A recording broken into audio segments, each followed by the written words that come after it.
Hello everyone, आज हम start करेंगे हमारा टॉपिक रेक्टिफिकेशन। ये तुम्हारे इंटीग्रल कैलकुलस का टॉपिक है ना। रेक्टिफिकेशन, जिसको हिंदी में हम लोग बोलते हैं चापकलन। क्लियर है अब तक? तो देखो, रेक्टिफिकेशन तुम्हारा होता क्या है। रेक्टिफिकेशन एक प्रोसेस है जिससे हम क्या करते हैं, लेंथ फाइंड करते हैं किसी भी दो पॉइंट के बीच का, है ना। यानी मुझे प्लेन कर्व गिवन है, उनके बीच के दो पॉइंट है, उनके बीच का जो लेंथ है उसको निकालने का जो प्रोसेस है वो मेरा होता है रेक्टिफिकेशन। तो इसकी डेफिनेशन लिख लेते हैं।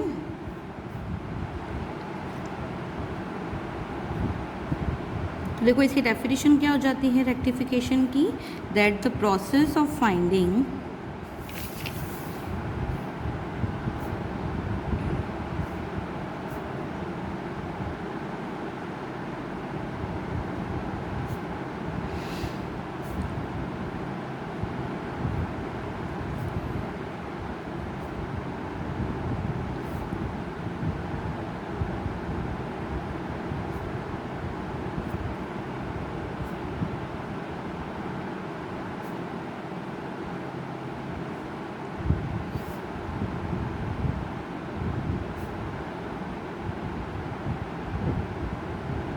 ये चीज़ क्लियर हुई।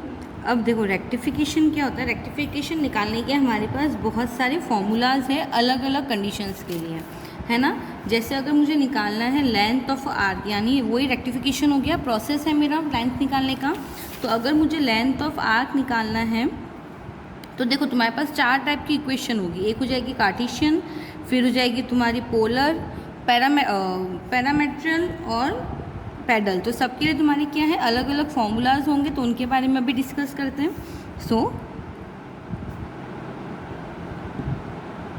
Length of arc of a curve, है ना। तो जैसा हमें क्वेश्चन में कर्व गिवन होगा, जिस फॉर्म में हम क्या करेंगे, वो वाला फॉर्मूला यहाँ पर सीधा सीधा यूज़ करेंगे, ठीक है। तो सबसे पहले अगर मैं बात करूँ किसकी, कार्टेशियन प्लेन की, so number A Cartesian plane. Cartesian plane या कार्टेशियन इक्वेशन की अगर मैं बात करूँ, अगर कार्टेशियन इक्वेशन गिवन है मुझे, यानी कार्टेशियन प्लेन की अगर बात हो रही है, तो देखो हमने क्या माना, let curve be y equal to function of x।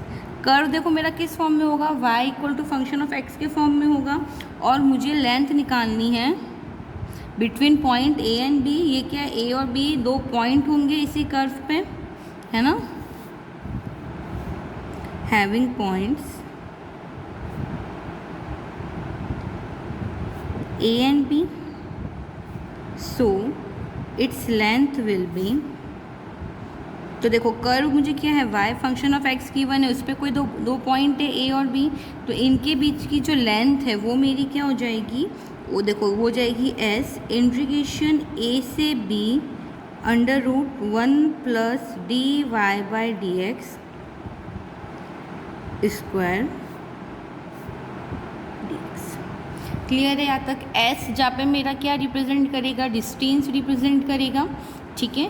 तो इसकी वैल्यू तुम्हारी क्या हो जाएगी, इंटीग्रेशन a से b under root 1 plus dy by dx का स्क्वायर और dx। ये चीज़ समझ में आ गई होगी। अब हम बात करते हैं ऑफ पैरामेट्रिक इक्वेशन। नेक्स्ट हम बात करें अबाउट पैरामेट्रिक इक्वेशन, है ना। अब तक तो हमने क्या था, कार्टेशियन इक्वेशन का निकाली थी। अच्छा, इसी के लिए अगर मुझे कर्व क्या गिवन हो, x function of y given हो, है ना। अगर मुझे x function of y given हो, उस केस में देखो मेरा लेंथ क्या हो जाएगा, dx पर dy, यानी जिसका फंक्शन गिवन है उसका ही तो डिफ्रेंशिएशन हम लोग करते हैं। क्लियर है यहाँ तक? फिर हम बात कर रहे थे पैरामेट्रिक इक्वेशन की। तो देखो पैरामेट्रिक इक्वेशन में क्या हो जाएगा मेरा, अगर मेरा कर्व किस फॉर्म में गिवन है, if the curve is given इन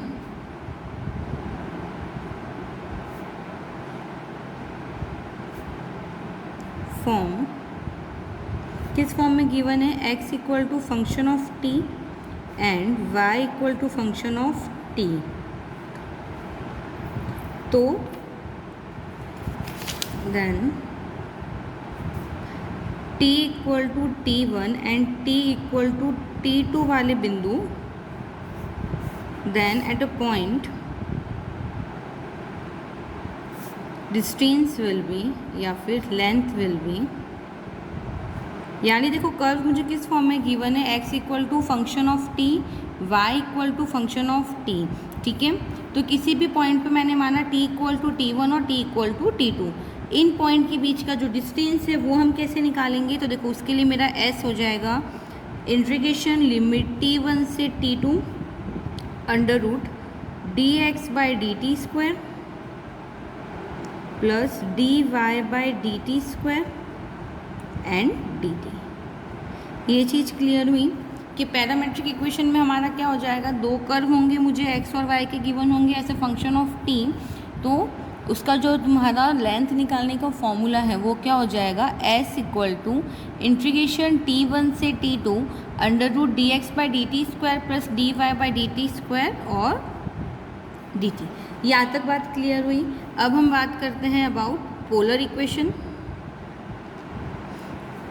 देखो ये सारे फॉर्मूले ना तुम्हें ऐसे ही याद रखने पड़ेंगे कि अगर कार्टेशियन इक्वेशन है उस टाइम पे मेरा लेंथ का फॉर्मूला क्या हो जाता है, अगर पैरामेट्रिक इक्वेशन है तो उस टाइम पे मेरा फॉर्मूला क्या हो जाता है।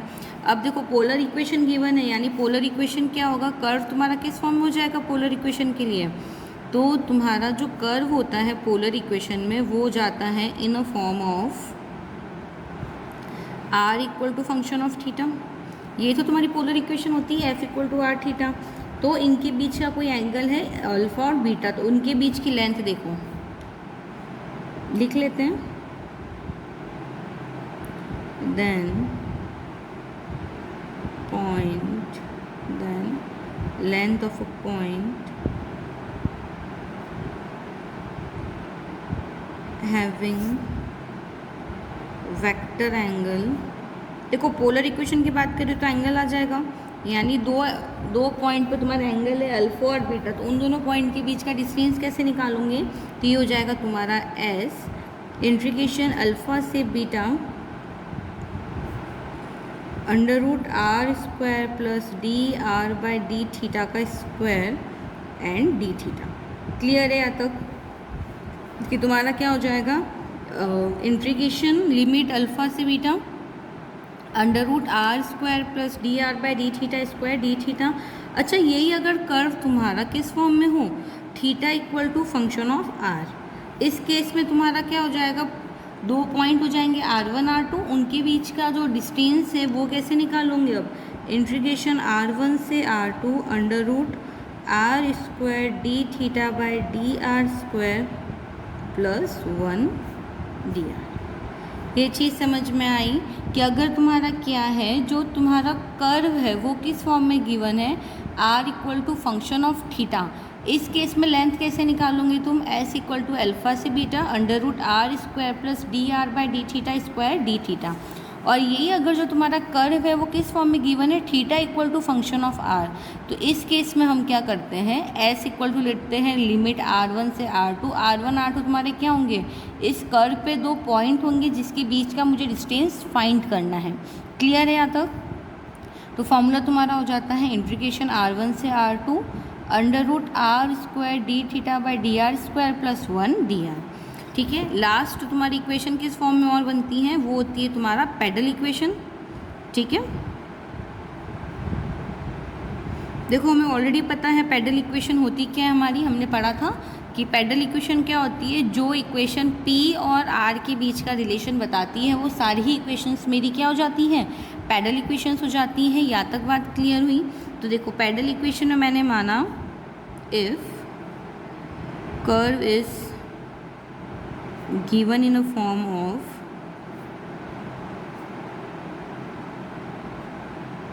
p equal to function of r, क्योंकि हमारी पेडल इक्वेशन क्या होती है, वही तो इक्वेशन होती है जो p और r के बीच का रिलेशन बता रही है।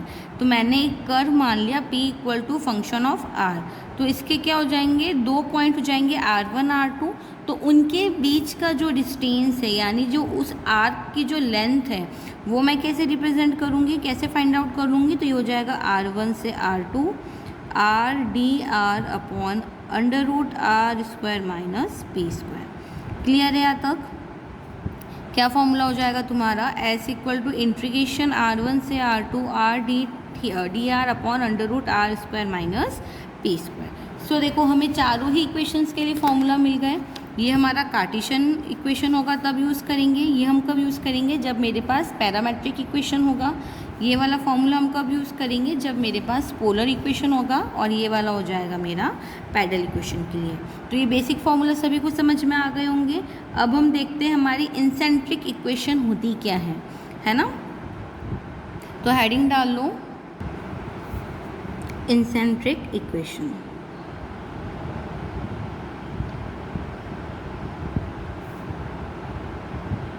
इसको देखो हिंदी में हम लोग क्या बोलते हैं, नेज समीकरण, ठीक है। तो सबसे पहले देखते हैं कि तुम्हारा नेज समीकरण या फिर इंसेंट्रिक इक्वेशन होता क्या है। तो देखो इक्वेशन ऑफ अ कर्व यानी वो इक्वेशन जो क्या करती है, रिलेशन बताती है बिटवीन द कर्व और उसकी प्रॉपर्टीज़, है ना। तो वो मेरी क्या हो जाती है, इंसेंट्रिक इक्वेशन हो जाती है। यानी वो इक्वेशन जो किसी भी कर्व का रिलेशन बताती है उसके इंसेंट्रिक प्रॉपर्टीज़ के बीच में, है ना। यानी वो प्रॉपर्टीज़ जो क्या होती हैं मेरी, डिपेंड नहीं करती है किस पे, लोकेशन पे या फिर ओरिएंटेशन ऑफ अ कर्व। तो इस टाइप की जो मेरी इक्वेशंस हो जाती हैं वो मेरी क्या हो जाती हैं, इंसेंट्रिक इक्वेशन हो जाती हैं। यानी किसी भी बिंदु के लिए एस और फाई जो होता है वो जो तुम्हारा कर्व है उसके रूप पर निर्भर होता है, ठीक है। क्लियर है यहाँ तक। यानी वो किस फॉर्म का है उस पर डिपेंड करेगा, ना कि उसका जो ओरिएंटेशन है या फिर जो उसकी लोकेशन है उस पर। क्लियर हो गई ये चीज़। वापस रिपीट कर देती हूँ कि इंसेंट्रिक इक्वेशन मेरी ऐसी इक्वेशंस हैं जो क्या करती हैं, मतलब जिन इक्वेशंस के लिए जो मेरी चाप की लंबाई है या फिर जो मेरा लेंथ ऑफ कर्व है ना, और जो हम लाइंस खींचते हैं ना, टेंजेंट लाइन जिनके बीच का एंगल हम लोग फाई रिप्रेजेंट करते हैं, तो जो मेरा एस है और जो मेरा फाई है वो क्या होता है, उनके बीच की जो रिलेशन बताने वाली इक्वेशंस है वो मेरी क्या हो जाएगी, इंसेंट्रिक इक्वेशन हो जाएगी। और किसी भी पॉइंट के लिए जो मेरा एस एन जो फाई है वो क्या होगा, उस कर्व के फॉर्म पर डिपेंड करेगा, ना कि उसके लोकेशन या फिर उसके ओरिएंटेशन पे। तो इसकी डेफिनेशन लिख लेते हैं।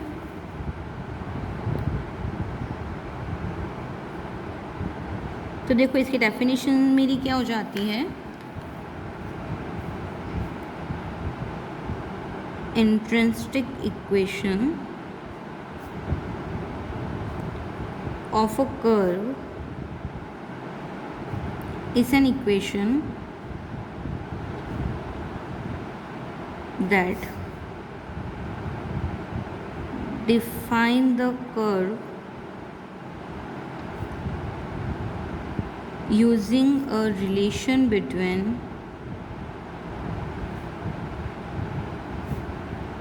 length of arc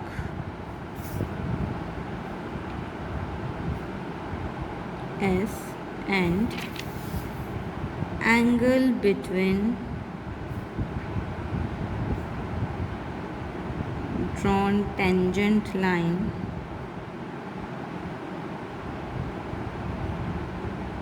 that is phi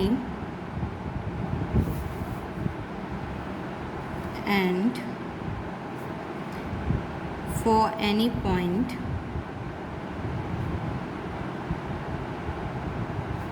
S and phi only depends on form of a curve and not on location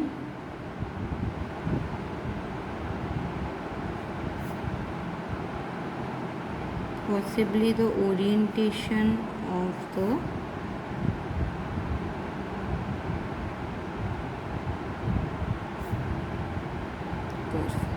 यहाँ तक बात समझ में आ गई। ये था मेरा इंसेंट्रिक इक्वेशन। अब देखो इंसेंट्रिक इक्वेशन निकालने का तरीका क्या होगा, है ना। इंसेंट्रिक इक्वेशन तो हमने देख लिया कि होता क्या है, लेकिन इसको फाइंड आउट करने का हमारा कोई ना कोई प्रोसीजर भी तो होगा। So number first, to obtain इंसेंट्रिक इक्वेशन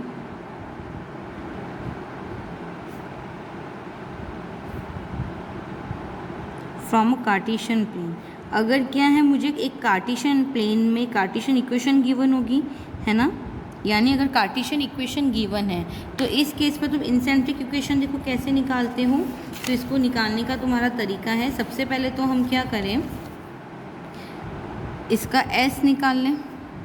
एस मेरा क्या था, लेंथ ऑफ आर्क थी, जिसका फॉर्मूला मैं ऑलरेडी तुम्हें बता चुकी हूँ कि अगर कार्टेशियन इक्वेशन होती है तो हम लेंथ ऑफ आर्क यानी एस कैसे निकालते हैं। तो ये हो जाता है तुम्हारा limit a2x under root 1 plus dy/dx square and dx। A से बी लिमिट थी, है ना तुम्हारी, सॉरी, अगर तुम्हारी ए से बी लिमिट है, ठीक है, तो तुम्हारा एस इक्वल टू क्या हो जाता है, इंटीग्रेशन ए से B under root 1 plus dy/dx square का dx। इसको ले लो इक्वेशन नंबर 1, ठीक है। फिर हमें निकालना है इनके बीच का एंगल, यानी tan फाई निकालूंगी, और tan फाई निकालने का फॉर्मूला तुम्हें पता है, कार्टेशियन प्लेन में क्या हो जाता है, dy/dx। इसको ले लो इक्वेशन नंबर 2। अब मैं क्या करती हूँ, इक्वेशन नंबर 1 और इक्वेशन नंबर 2 से जब x और y को हम लोग एलिमिनेट करते हैं, है ना, तो जो हमें इक्वेशन मिलती है वो मेरा क्या हो जाता है, रिक्वायर्ड इंसेंट्रिक equation. Equation formed by eliminating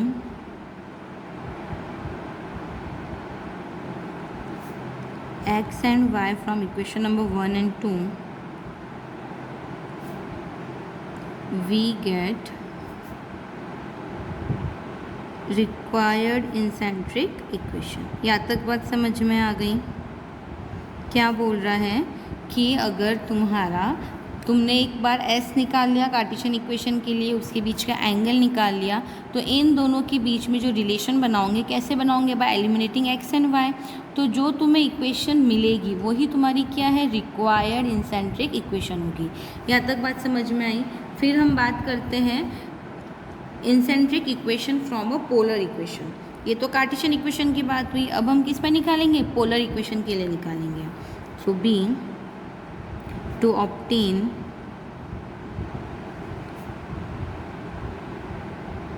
intrinsic equation from polar equation। तो इसके लिए देखो क्या करोगे, पोलर इक्वेशन के लिए सबसे पहले हम क्या निकालेंगे, s निकाल लेंगे। तो ये मेरा हो जाएगा under root r square plus dr/d square d। इसको ले लो इक्वेशन नंबर 1। अच्छा, अब हमें देखो ये चीज़ ऑलरेडी एक रिलेशन पता है कि जो तुम्हारा फाई होता है ना, वो क्या होता है, थीटा प्लस, सॉरी, जो साई होता है वो क्या होता है, थीटा प्लस फाई। यानी अब ऐसे तुम tan फाई क्या निकाल सकते हो, f theta upon f dash theta, या फिर r d theta upon dr। इसको ले लो इक्वेशन नंबर 2 और इसको ले लो इक्वेशन नंबर 3। तो इक्वेशन 1, 2 और 3 में से हम क्या करते हैं, थीटा और फाई को जब एलिमिनेट करोगे, उसके बाद जो इक्वेशन हमें मिलती है वही मेरी क्या हो जाती है, इंसेंट्रिक इक्वेशन। यानी equation formed by eliminating theta and phi from equation number 1, 2 and 3,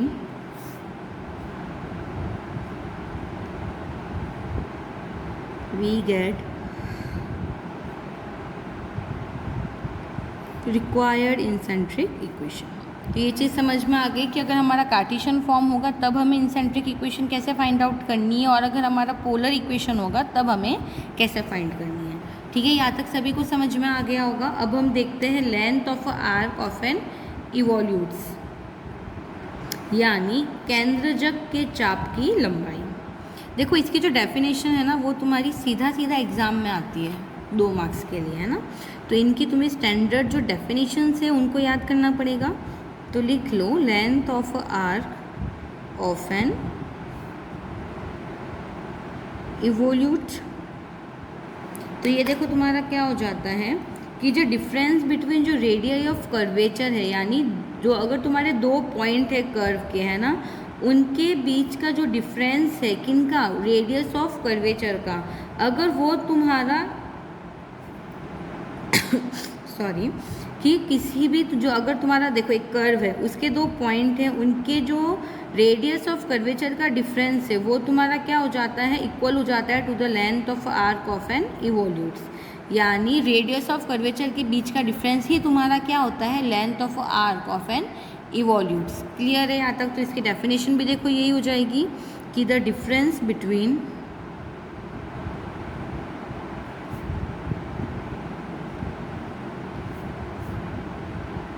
the radii of curvature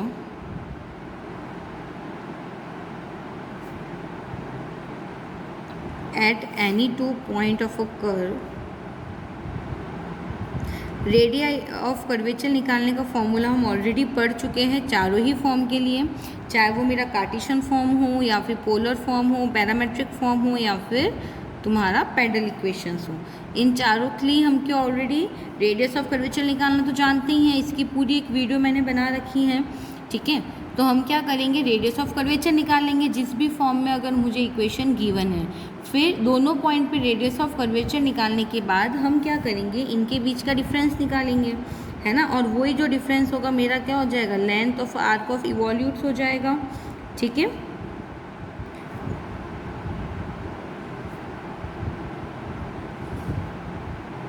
तो जिसको रेडियस ऑफ कर्वेचर में दिक्कत हो एक बार पुरानी वीडियो जाके चेक कर लेना। ठीक है, तो ये इसकी डेफिनेशन हो गई क्या, that the difference between the radii of curvature at any two point of a curve is equal to the length of the evolutes between two corresponding points. So I hope ये वाला जो session था, ये जो basic था तुम्हारा rectification का, वो सभी को अच्छे से समझ में आ गया होगा। इससे रिलेटेड जो क्वेश्चंस है वो मैं इसके नेक्स्ट वीडियो में कराऊंगी। Thank you so much.